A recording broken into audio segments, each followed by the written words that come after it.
Everyone, welcome you all in the next lecture of computer aided manufacturing. In the last lecture we have studied about the input of the MRP right.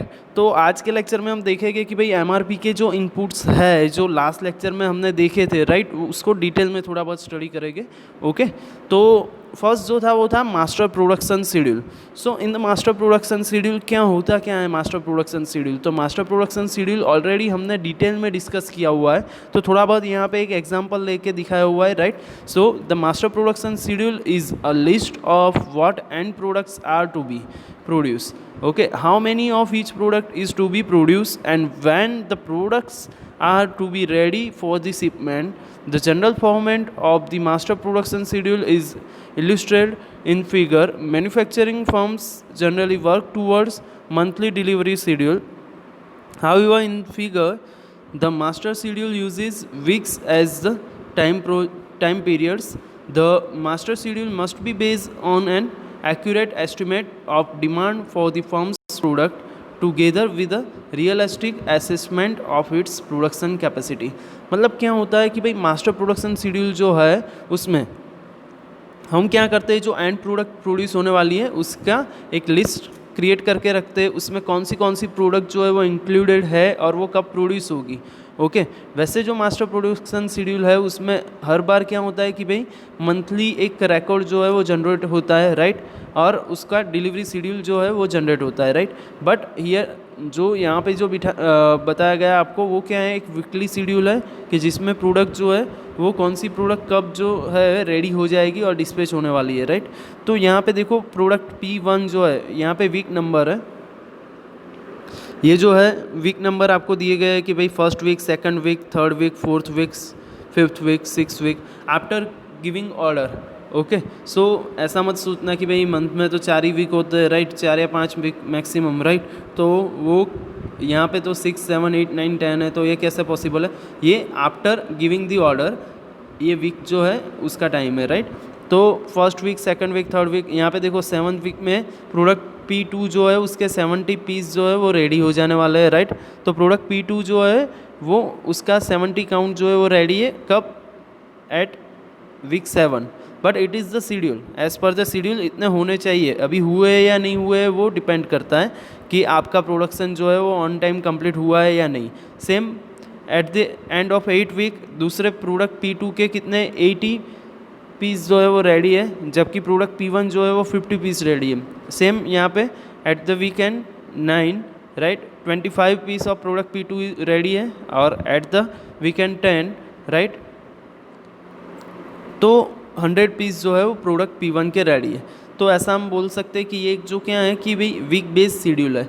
Okay, so product demand makes up the master schedule can be separated into the 3 categories. The first consists of the firm customer order for specific products.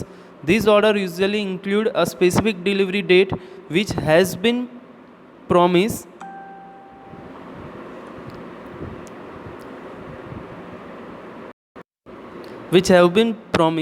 right. So इसमें क्या बताया गया है कि भाई product demand जो है master schedule में हम कैसे दिखाते हैं, तो 3 कैटेगरी में हम उसको डिवाइड कर सकते हैं। जो फर्स्ट है उसमें क्या है, in the first consist of the firm customer orders for the specific product, कि भाई कस्टमर जो है वो स्पेसिफिक प्रोडक्ट के लिए क्या कर रहा है, ऑर्डर दे रहा है। This orders usually include a specific delivery date which has been promised to the customer by the sales department. Okay, तो सेल्स डिपार्टमेंट जो है उसने कस्टमर को क्या एक प्रॉमिस दिया होता है कि भाई ये डेट पर आपकी डिलीवरी कंफर्म है right. So on that base आप क्या करते हो, एक स्पेसिफिक शेड्यूल क्रिएट करते हो राइट। तो वो एक टाइप है। The second category is forecast demand based on the statistical techniques applied to the past demand estimates provided by the sales staff and other sources. The firm will generate the forecast of the demand for the various product lines, and this forecast may constitute the major portion of the master schedule.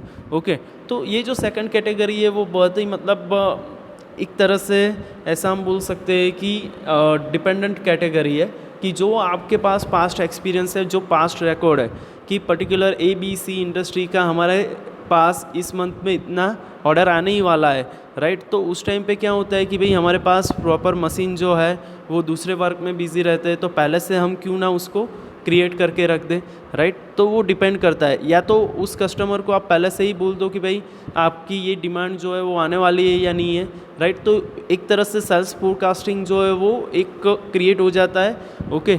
2 to 3 month के लिए sales forecasting अगर आपके पास है तो उसके base पर से आप एक प्रॉपर शेड्यूल क्रिएट कर सकते हो और कस्टमर को ऑन टाइम ऑर्डर जो है वो डिलीवर कर सकते हो, ओके। तो ये जो है वो सेकंड कैटेगरी है, बट वो सारी क्या है कि ऑर्डर आपके पास कंफर्म नहीं है, आपके पास क्या है सिर्फ और सिर्फ एस्टिमेशन है। आपके पास क्या है सिर्फ और सिर्फ एस्टिमेशन है कि भाई आपने क्या किया हुआ है, एक प्रिडिक्ट किया हुआ है कि भाई ये कंपनी से मुझे ऑर्डर मिलने वाला है और ये मंथ में मिलने वाला है, तो उसके बेस पर से मैं क्या कर रहा हूँ, एक शेड्यूल क्रिएट कर रहा हूँ। The third category is demand for individual component parts. These components will be used as repair parts and are stocked by the firm service department. This third category is often excluded from the master schedule since it does not present demand for end products. Okay, so it is based on the components, right? तो component जो है वो stock में कितने हैं, different component कौन से use होने वाले हैं वो डिसाइड करते हैं सर्विस डिपार्टमेंट वाले, और उसके बेस पर से क्या करता है एक कैटेगरी एक शेड्यूल क्रिएट करते हैं कि वो पार्ट जो है वो कब कब डिमांड में आने वाला है, तो उसके बेस पर से एक शेड्यूल बनता है। तो ये थी बात मास्टर शेड्यूल की। अभी नेक्स्ट जो है वो है bill of material, okay. Last lecture जो था उसमें मैंने बताया था कि भाई बॉम्ब करके आता है, राइट, एक चीज़, तो बिल ऑफ मटेरियल है, ओके।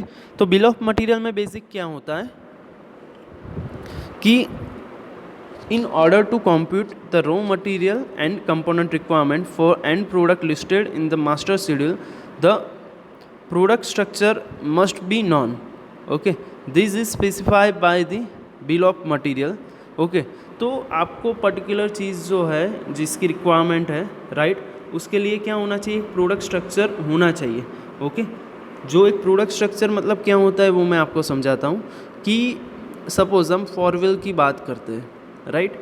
अगर 4 व्हील को हमें manufacturing unit as a 4 wheel को हमें क्या करना है, मैन्युफैक्चरिंग यूनिट जो है उसका 4 व्हील का डालना है, राइट। तो उसके लिए हमें क्या चाहिए, तो उसमें बहुत सारे पार्ट्स हैं, राइट। बहुत सारे पार्ट्स मतलब यहाँ पे देख रहे हो ये जो है C1 C2 C3 C4 C5 C6, ये क्या है, एक तरह से आप ऐसा सोच लो कि वो बहुत सारे पार्ट्स हैं, ओके। तो जैसे आप 4 व्हील की बात कर रहे हो तो उसमें सिर्फ टायर की बात करते हैं, राइट। 4 जो व्हील्स रहते हैं उसकी बात करते हैं, ओके। तो व्हील्स जो है उसमें क्या क्या होता है, तो एक तो टायर रहता है, ओके। उसके साथ साथ में अगर फ्रंट टायर है तो वो किस तरह का रहेगा, रेयर टायर है तो वो किस तरह का रहेगा, ओके। उसमें डिस्क कौन सी फिट होगी, ओके। जो रिम हम बोलते हैं जिस पर टायर फिट होता है वो कौन सी टाइप की होगी, राइट। उसके बाद में क्या होता है कि उसके अंदर हम ब्रेक फिट करते हैं, राइट। तो ब्रेक जो है उसका पूरा अटैचमेंट, तो वो मतलब C1 हो गया टायर, C2 हो गई रिम डिस्क, C3 हो गए ब्रेक डिस्क, और ये तीनों मिलके क्या बनता है, एक पूरा व्हील क्रिएट होता है, ओके। तो ये जो है वो क्या है, एक आपको क्या देता है, एक फ्लो चार्ट देता है कि भाई ये पार्ट बन के एक असेंबली बनेगा, ये पार्ट बन के एक दूसरी असेंबली क्रिएट होगी, और ये दोनों असेंबली मिलके एक फाइनल प्रोडक्ट जो है वो कंप्लीट होने वाली है। क्लियर हो रहा है, ओके। तो वो आपको कहाँ से पता चलता है, बिल ऑफ मटेरियल से पता चलता है, ओके। तो कुल मिला के यहाँ पे वही चीज़ समझाई गई है कि this is specified by the bill of material which is listing of a component parts and सब assemblies that make up each product. Putting all these assembly lists together, we have the bill of material file. The structure of an assembled product can be pictured as shown in figure. This is relatively simple product in which group of individual product make up two assemblies. Okay, यहाँ पे देखो ये group of product है वो क्या कर रही है, 2 assembly बना रही है, okay, which in turn make up the product. ये दोनों असेंबली मन के क्या बना रही है, एक प्रोडक्ट क्रिएट कर रही है, right. The product structure is in the form of pyramid which lower levels feeding into the levels above. We can envision one level below that shown in figure. This would consist of the raw materials used to make the individual component. The items at each successively higher level are called as the parent of the items in the level directly below. For example देखो, ये example जो मैंने समझाया वही का वही है. सब assembly S1 is the parent of the component C1 C2. मतलब S1 जो है उसको हम पेरेंट कंपोनेंट बोलते हैं. P1 जो है इन दोनों के लिए पेरेंट कंपोनेंट है, S1 एंड S2 के लिए. ओके और यहाँ पे जो लेवल जो आपको दिख नहीं रहा है वो क्या है, रॉ मटेरियल. कि हर एक प्रोडक्ट के लिए आपको क्या चाहिए, कुछ ना कुछ रॉ मटेरियल तो चाहिए ही चाहिए, ऐसे तो वो बनने वाली नहीं है. ओके तो ये जो है लेवल रॉ मटेरियल का है. वही चीज़ जो है वो बिल ऑफ मटेरियल में जो है मैक्सिमम इम्पोर्टेंट चीज़ है. ओके तो रॉ मटेरियल जो है वो कौन सा यूज़ होगा उसके बेस पर से एक बिल ऑफ मटेरियल पास होता है कि भाई ये प्रोडक्ट में ये मटेरियल चाहिए. देखो यहाँ पे हर एक जगह पे क्वांटिटी भी मेंशन है. C1 जो है प्रोडक्ट राइट, C1 जो पार्ट है उसके लिए एक क्वांटिटी है, C2 जो है उसकी 4 क्वांटिटी चाहिए, C3 जो है उसकी 1 क्वांटिटी चाहिए. तो S1 जो है वो एक बन जाएगा राइट. तो मतलब सब असेंबली जो है हमारी वो एक बन जाएगी राइट. और यहाँ पे देखो C4 जो है उसका 2 2 1 राइट. उसके बेस पर से S2 जो है वो आप 2 बना सकते हो और 2 असेंबली यहाँ पे और S1 की एक असेंबली जो दोनों सब असेंबली जो है वो मिलके क्या बनाएगी, एक फाइनल प्रोडक्ट क्रिएट करेगी. ओके तो बिल ऑफ मटेरियल क्या है वो आपको पता चल रहा है, final. Okay good. Next slide पर मूव करते हैं. नेक्स्ट जो है वो है इन्वेंट्री रिकॉर्ड फाइल. ओके तो इन्वेंट्री रिकॉर्ड फाइल क्या होती है कि बेसिक आपने कौन सी प्रोडक्ट जो है वो ऑलरेडी मैन्युफैक्चर करके रखी हुई है. ओके और कौन सी प्रोडक्ट आपको, देखो इन्वेंट्री वर्ड बहुत सारी बार आगे आ गया है. मैंने आपको समझाया कि इन्वेंट्री क्या होता है. इन्वेंट्री ये चीज़ है कि आपको इन फ्यूचर यूज़ होने वाली है राइट. या तो आपने एक प्रोडक्ट ऐसी क्रिएट करके रखी हुई है कि जो इन फ्यूचर कस्टमर की डिमांड आने वाली है राइट. तो इन्वेंट्री 2 टाइप की होती है, एक फाइनल प्रोडक्ट की होती है और एक जो है वो रॉ मटेरियल की होती है. ओके तो रॉ मटेरियल की इन्वेंट्री जो है वो प्रोडक्ट जब भी मैन्युफैक्चर होती है उस टाइम पे यूज़ में आती है और फाइनल प्रोडक्ट की जो इन्वेंट्री होती है वो कस्टमर डिमांड पर डिपेंड है. ओके तो इन्वेंट्री रिकॉर्ड फाइल इसलिए रखनी पड़ती है कि भाई कुछ भी हो जाए, कभी भी आपको कोई चीज़ की ज़रूरत है तो उसके बेस पर से आप यूज़ कर सकते हो. ओके तो कुल मिला के इन्वेंट्री क्या है वो आपको पता है. ओके तो MRP में उसका क्या रोल है, तो मटेरियल रिक्वायरमेंट प्लानिंग. तो इन्वेंट्री जो है वो रॉ मटेरियल का भी एक जो है रिकॉर्ड रखती है और फाइनल प्रोडक्ट का भी एक रिकॉर्ड रखती है राइट. तो उसके बेस पर से आपको कोई भी चीज़ चाहिए मटेरियल रिक्वायरमेंट प्लानिंग में तो आप डायरेक्टली इन्वेंट्री फाइल से उसका रिकॉर्ड जो है वो एज अ इनपुट ले सकते हो. ओके नेक्स्ट जो है वो देखो, अब तक जो था वो क्या था, सारा कुछ MRP इनपुट राइट. अभी जो है वो क्या है, MRP आउटपुट. तो MRP अगर आप क्रिएट कर रहे हो तो उसके आउटपुट कौन से हैं. तो यहाँ पे देखो लिखा हुआ है. फर्स्ट जो है वो क्या है, order release notice to place the order that have been plan by the MRP system. तो एक जो है ऑर्डर रिलीज नोटिस होती है कि भाई कब ऑर्डर जो है वो रिलीज़ हो जाएगा. Report showing plan orders to be release in future periods. Okay तो रिपोर्ट पर से आप ये भी बता सकते हो कि फ्यूचर में कौन से जो प्लान ऑर्डर्स है वो कंप्लीट हो जाएंगे. Okay rescheduling notice indicating changes in the due date for the open order. Okay rescheduling जो है वो कब होता है कि जब कोई वहाँ पे चीज़ जो है वो प्रॉपर मेंशन जो रूट है उसके हिसाब से नहीं चल रही है राइट. तो आपको कुछ ना कुछ रीशेड्यूल करना पड़ेगा अगर आपको प्रॉपर डेट पर डिलीवरी करनी है या प्रॉपर डेट पर ऑर्डर जो है वो आपका कंप्लीट करना है उसके लिए. Okay cancellation notice indicating cancellation of the open order. तो ये जो है वो सारी नोटिस जो है वो MRP आउटपुट है राइट. कि आप कभी भी ऑर्डर किसी को कैंसिल करना है तो भी नोटिस आ जाएगी. तो उसके बेस पर जो मटेरियल जो है उसको किस तरह से हैंडल करना है वो आगे पता चले. Okay report on the inventory status. हर एक इन्वेंट्री का स्टेटस जो है वो भी MRP आउटपुट में आ जाता है. ओके फिर जो है सेकंड वन जो है वो क्या है, performance reports of various types indicating cost, item uses, actual versus plan lead times. Okay and other major performance. तो ये जो है वो इनडायरेक्ट टाइप हम बोल सकते हैं कि जहाँ से आपको एक तरह से कॉस्ट जो है वो क्या लगने वाली है पर्टिकुलर प्रोडक्ट के मैन्युफैक्चरिंग में, उसका यूज़ जो है वो कहाँ पे होगा. Actual versus plan lead time. तो मतलब आप एक्चुअल कुछ पहले प्लानिंग किया हुआ है और जो अभी एक्चुअल जो अभी वर्किंग में है वो किस तरह से चल रहा है, और प्लान जो आपने किया था उसका टाइमिंग किस तरह का था, उन दोनों की कंपैरिजन। ओके, और मेज़र ऑफ परफॉर्मेंस की स्पेसिफिक किस तरह से प्रोडक्ट जो है वो पर्टिकुलर कैटेगरी में से पास हो रही है।